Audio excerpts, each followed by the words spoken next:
रत्नाकर जी, बसपा का मसला तो था ही था, एक उस मसले से पहले एक नया मसला शुरू हो गया, और वो मसला हो गया कि आपके अध्यक्ष कह रहे, ये भी प्रोएक्टिव है अजय राय भी, वो कह रहे 80 में हम लोग बताएंगे किसको कितनी देनी, हम हमारा नेतृत्व बांटेगा। क्या अखिलेश जी ने कह दिया कि अभी यूपी में नहीं चलेगा, यूपी में समाजवादी पार्टी टोकरी लेके बैठेगी, वो बताएगी किसको लड्डू मिल देंगे, किसको बतासा देंगे, क्या हम बांटेंगे। और इस सब के बीच में मध्य प्रदेश, छत्तीसगढ़, राजस्थान, और आज मध्य प्रदेश में उन्होंने ऐलान भी कर दिया मंच से कि हां, मैं उनके शब्द उद्धृत करता हूं, हां हम मानते हैं कि गठबंधन है इंडिया, लेकिन ये भी जानिए उसमें समाजवादी पार्टी है, और समाजवादी पार्टी की एक अलग रास्ते की एक अलग लड़ाई है। रत्नाकर जी, ये अलग रास्ते की अलग लड़ाई क्या है? देखिए अमिताभ जी, मैं आपका पूरा एनालिसिस सुन रहा था जी। अगर अक्षरशः वक्तव्यों पे जाएंगे तो मैं आपको बता दूं कि अजय राय जी ने कहा कि 80 सीटों पे हमारी पूरी तैयारी है। अब उसमें आप आगे पीछे अपने हिसाब से जो चीजों को बता सकते हैं, लेकिन कोई भी राजनीतिक पार्टी है अपने राज्य में पूरी सीटों पे लड़ने की तैयारी करती है। तैयारी तो पूरी रहनी चाहिए, कहीं पे खुद से लड़ाई लड़के और जीतने की, कहीं अपने साथी दलों को जिताने की, तो ये लड़ाई रहेगी। दूसरी चीज मैं बहुत स्पष्ट रूप से कहना चाहता हूं कि ये जो गठबंधन है वो हमारा लोकसभा चुनाव के लिए गठबंधन है, 2024 के लिए गठबंधन है। और निश्चित रूप से चुनाव में जाने से पहले हम प्रत्येक सीट पे हम ये निर्णय ले चुके रहेंगे कि कौन सी पार्टी किस सीट पे चुनाव लड़ेगी और किस पे कहां से चुनाव लड़ेगी। ये चीजें पूरी तरह से स्पष्ट हो जाएगी। रही राज्यों की बातें और विधानसभा के चुनाव की, तो मैं आपको अमिताभ जी कहना चाहूंगा कि राजनीति में बहुत सारे प्रयोग किए जाते हैं, बहुत सारे प्रयोग सफल भी होते हैं और बहुत असफल भी होते हैं। ठीक भैया, पिछले 7 उपचुनाव जो हुए थे उसमें हमने प्रयोग किया, विधानसभा के ही चुनाव थे, उसमें हमने प्रयोग किया और 7 सीटों में 4 सीटों पे हम विजयी रहे। अगर हमारा कोऑर्डिनेशन बन जाता है, समन्वय बन जाता है राज्यों की सीटों पर दे, हम निश्चित रूप से मिलकर लड़ाई लड़ेंगे और हम जीतेंगे भी। ठीक है रत्नाकर जी, ठीक है, ठीक। अब जीतेंगे तो अभी चुनाव में दूर देरी है, अभी तो इतनी है कि भाई पोजीशनिंग किसकी कहाँ है उसको समझ लें। परिणाम तक कई बार बहस करेंगे हम लोग, तो परिणाम अभी घोषित कर देंगे तो फिर बहस में क्या होगा। मनोज यादव जी, मध्य प्रदेश में समाजवादी ने कहा कि हम लड़ेंगे पूरी सीटों पर चुनाव, ठीक, और 20% महिलाओं को टिकट भी देंगे, ये भी ऐलान कर दिया। सामान्य राजनीतिक समझ ये कहती है कि मध्य प्रदेश, छत्तीसगढ़, राजस्थान में INDIA के जितने दल हैं उनमें से जो भी लोग अलग अलग उम्मीदवार खड़े करेंगे वो कांग्रेस के ग्रह गोचर खराब करेंगे। क्या? और दिसंबर में इसका रिजल्ट निकल पाएगा, वहां शपथ हो पाएगी और जनवरी से नगाड़ा बज जाएगा लोकसभा का। तो जख्म ताजे होंगे, उतने ताजे जख्मों के साथ मोहब्बत मुश्किल हो जाएगी। नहीं, 6 महीने का वक्त होता तो जख्म भर सकते थे। मनोज जी, बिल्कुल ऊपरी तौर पे तो अमिताभ जी ये बिल्कुल सवाल वाजिब है कि जख्म होंगे तो जाहिर सी बात है उसको भरने में देर लगेगा। लेकिन अगर भीतरी तौर पे आप देखेंगे, किसी कूटनीति के तहत देखेंगे, रणनीति के तहत देखेंगे, तो जख्म है ही नहीं है, वहां तो फूल हैं और वहां मखमल है, वहां खंजर थोड़ी नहीं है। खंजर हम लेके बैठे हैं और कमल के फूल की पत्तियां उड़ाएंगे बैठ के। उस खंजर का एक ही काम है, हम तुमको उड़ा के विपक्ष में बैठाएंगे। बिल्कुल स्पष्ट है। अभी हम 6 सीटें हमने ऐलान किया है मध्य प्रदेश में, राष्ट्रीय अध्यक्ष जी तय करेंगे, नेतृत्व तय करेगा कि और कितनी सीटों पे हम चुनाव लड़ाएं। आपकी इस बात का मैं खंडन करता हूं कि मध्य प्रदेश, राजस्थान पे सभी सीटों पे समाजवादी पार्टी ने कभी चुनाव लड़ा नहीं। तब भी नहीं लड़ा जब हमारे 7 विधायक थे। नहीं कभी नहीं लड़ा है चुनाव, किसने कहा नहीं लड़ा? नहीं, पूरी सीटों पे चुनाव हमने कभी नहीं लड़ा, पूरी सीटों पे कभी नहीं लड़े, लेकिन हाँ चुनाव लड़े हो। हाँ, ये क्या लड़े, 20 से 25 सीटों पे हमने चुनाव लड़ा, 7 से 8 सीटें हमने जीती भी, वो अलग बात है। लेकिन एक चीज है, मध्य प्रदेश, राजस्थान, छत्तीसगढ़ में चुनाव लड़ने का सिर्फ एक अभिप्राय है कि जो इस देश में अमावस्या की रात आती है, जिसको सांप्रदायिक शक्तियां कहते हैं, उन शक्तियों को उन अमावस्या की रात की काली घटाओं को नहीं पड़ने देना चाहते। ठीक, काली हम घटाओं इस को देश रोकने में- के लिए ये एक सारा कार्यक्रम हो रहा है। ठीक ठीक मनोज जी। बिल्कुल। आएंगे दोबारा में। मैं मीरा साहब के पास चलूंगा, जरा बसपा का एंगल समझूं कि दलित पॉलिटिक्स क्या कर रही है। उससे पहले एक बात कहूंगा कि समाजवादी पार्टी ने कहा कि हम क्या बताया, चाकू ने खंजर लेके बैठे हैं और कमल की पत्तियां काटेंगे। अजय राय कह रहे हैं कि हमने सपा को घोसी जितवाई और इन्होंने भाजपा के साथ मिलके हमको बागेश्वर हरवाया। ये है इनका काम। ये आज हम नहीं कह रहे, ये रत्नाकर भी नहीं कह रहे, ये अजय राय कह रहे, जिनको सोनिया गांधी ने अध्यक्ष बनाया उत्तर प्रदेश का। वो कह रहे कि सपा ने हरवाया हमको। खैर अच्छी बात है, आप किसी की पत्ती काटो, वो तो बाद में जिसके खून निकलेगा वो बताएगा कि किसके मार दिया खंजर।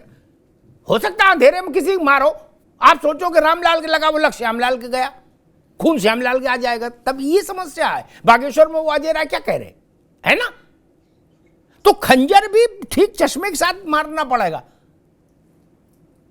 ऐसा तो नहीं होता कि जेब किसी काटने जाओ, काट किसी की दो। चुनाव में तो गड़बड़ हो जाएगा। खैर मीणा साहब, ये मायावती का भी बड़ा रहस्य लोक है। हालांकि कांशीराम जी के समय से वो रहस्य प्रिय राजनीति के प्रतीक हैं, लेकिन मायावती जी का और भी ज्यादा, क्योंकि कांशीराम जी थोड़ा खिड़की दरवाजा खोल के रखते थे। क्या मायावती जी कपाट बंद करके ही करती हैं जो कुछ करती हैं राजनीति। तो कुल मिला के तस्वीर समझ नहीं आ रही। दानिश अली का मसला मैं देख रहा हूं, राहुल गांधी में कौरी भरियाए उनको, अजय राय जाके बिल्कुल गला ही नहीं छोड़े, बोले भैया। शाहिद सिद्दीकी जयंत चौधरी की चिट्ठी लेके भी ले आए, सब हुआ है। लेकिन दानिश अली जिस पार्टी के मेंबर हैं, जिसमें लोकसभा में उनके अध्यक्ष ने ना उनको बुलाया, ना वो अभी तक मिले। ये मसला क्या है मीणा साहब, क्या लगता है आपको? देखिए, मैं बहुजन समाज पार्टी की उस परिवर्तनकामी राजनीति का भी साक्षी रहा हूं। मैंने देखा है, आप सबने देखा है। लेकिन बहुजन समाज पार्टी पिछले वर्षों में जिस तरह से उनके काम करने के तरीके में बदलाव हुए हैं और जमीनी आंदोलनों से एक दूरी बनी है, ये बहुत ही दुखद है। और शायद ये उसी का परिणाम है कि बहन जी सामाजिक आंदोलनों में या इस तरह की गतिविधियों में, जिससे कि लोगों के बीच में अपीयरेंस दिखे, उनसे जुड़ाव महसूस हो। जैसे आपने दानिश अली का मसला उठाया, इस तरह की बहुत सारी बातें हैं जिनमें एक किसी पार्टी के लीडर को जाकर के शामिल होना चाहिए और अपनी उपस्थिति दिखानी चाहिए। उस मामले में वो पीछे रही हैं और इस बात को स्वीकार करना चाहिए, और इससे उनको नुकसान भी हुआ है। अब आम दलित उनको सिर्फ इसलिए वोट करते हैं कि वो दलित बहुजन की पार्टी के रूप में पूरे देश में उसकी एक पहचान है। बाकी जो बहुजन समाज पार्टी के नेता हैं उनमें और बाकी नेताओं में वो फर्क नहीं रह गया जो फर्क कांशीराम के समय था। अब इसलिए फिर से मेरे ख्याल से जमीनी आंदोलनों से जुड़ने की जरूरत है और पार्टी के अंदर काम करने की जरूरत है। एक मिनट, आपने बहुत सैद्धांतिक बात बताई, मैं इसको थोड़ा प्रैक्टिकल कर दूं। आपके शब्द कठिन है, बड़ा मतलब एक एकेडमिक टाइप की बात है। मैंने इनको, कांशीराम जी, मायावती जी को बहुत व्यक्तिगत तौर पर देखा बहुत लंबे समय तक।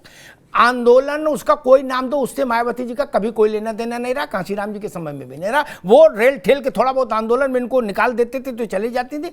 इनके मन में कभी आंदोलन नहीं रहा। क्या कभी उनने नहीं कहा कि गाड़ी लगाओ हम जा रहे हैं सड़क पर, कहीं जंतर मंतर में जाएंगे ना।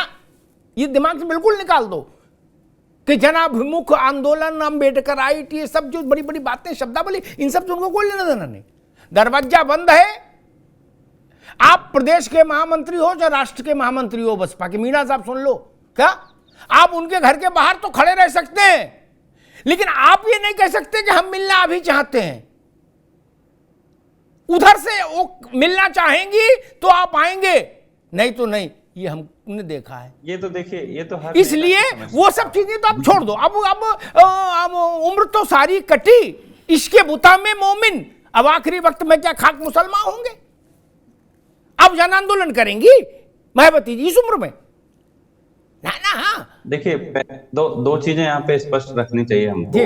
एक तो ये है कि बहुजन समाज पार्टी मतलब सिर्फ मायावती नहीं है। बहुजन समाज पार्टी या कोई भी पार्टी हो, बहुत सारे कार्यकर्ताओं और जो उसमें बढ़ चढ़ करके हिस्सा लेते हैं आम जी। लोग, उनकी वजह से वो पार्टी खड़ी होती है, उन्हीं की वजह से उसका अस्तित्व होता है। तो बहुजन समाज पार्टी का जमीनी आंदोलनों से कोई संबंध नहीं रहा, इस बात से मैं असहमत हूँ। जमीनी आंदोलनों से माननीय मीणा साहब एक कांशी बार राम रुक ने जाओ जो भैया, शुरू एक की। बार एक बार अरे रुक जाओ दादा। मैंने ये आप समझ नहीं पाते आप लोग, बात यही अभी मनोज भी दूसरी बात बोल रहे थे। मैंने निवेदन ये किया, मायावती जी का जमीनी आंदोलन या किसी भी किस्म के आंदोलनों से कोई रुचि अभिरुचि नहीं रही, इसको फिर नोट कर लो। ठीक, बहुजन का क्या रहा, लोकजन का क्या रहा, फला का क्या रहा, छोड़ दीजिए, सबका रहा होगा। मैं कहां बहस कर रहा हूं, मैं मायावती जी को जानता हूं। ऐसा कभी नहीं हुआ कि उन्होंने कहा हो कि चलो हम यहां धरने बैठ रहे हैं। क्या नहीं, ऐसा उनका नहीं है। मिजाज नहीं मित्र, ये जान लो। बाकी लोग उनको गूगल से देखे होंगे, हम तो व्यक्तिगत देखे एक पत्रकार के नाते बहुत करीब से। क्या, क्योंकि मायावती जी को बहुत निकट से बहुत कम ही लोगों ने देश में देखा है। उनके सांसद और विधायकों की एक दूरी है, इसलिए मैं कह रहा हूं जो एक नेता की दूरी है, ये दूरी सभी पार्टी के नेताओं के अंदर है। ये अकेले मायावती की समस्या नहीं है। सभी आप किसी दूसरे पार्टी के बड़े नेता के पास मिलने चले अब जाइए। क्या रखा इन बातों में, छोड़ दो कौन क्या कर रहा है। उस बहस में फिर बहस डिटेल हो जाएगी। मायावती जी की पर्सनालिटी पर आज चर्चा नहीं ना, केवल हमने बड़े बड़ों को वहां खड़े देखा है। छोड़ो उन बातों में मत जाओ, वो बड़ा कड़वा प्रसंग हो जाएगा। मैं सुना सकता हूं, लेकिन कई चेहरे बेनकाब हो जाएंगे। ठीक है ना, यहीं रहने दो, थोड़ा दबा धोखा रहने दो। क्या मायावती जी जिस सिस्टम में रहेंगी, वहां सबसे बड़ी कुर्सी उनको मिलेगी तो रहेंगी, नहीं तो नहीं रहेंगी। अभी पिछला गठबंधन, रुक जाओ भाई मीणा साहब, पिछला गठबंधन जो होके चुका था, उस गठबंधन में दरवाजा तब खोला उन्होंने अपने बंगले का जब सारा मीडिया आ गया और 15 मिनट गाड़ी खड़ी रही। क्या, और काशी फल की कुल्फी अलग ले गए थे, आइसक्रीम। क्या, हमको मालूम है जन्नत की हकीकत क्या है मालिक। नहीं खोला दरवाजा, टाइम तो पहले से तय था, नहीं खोला।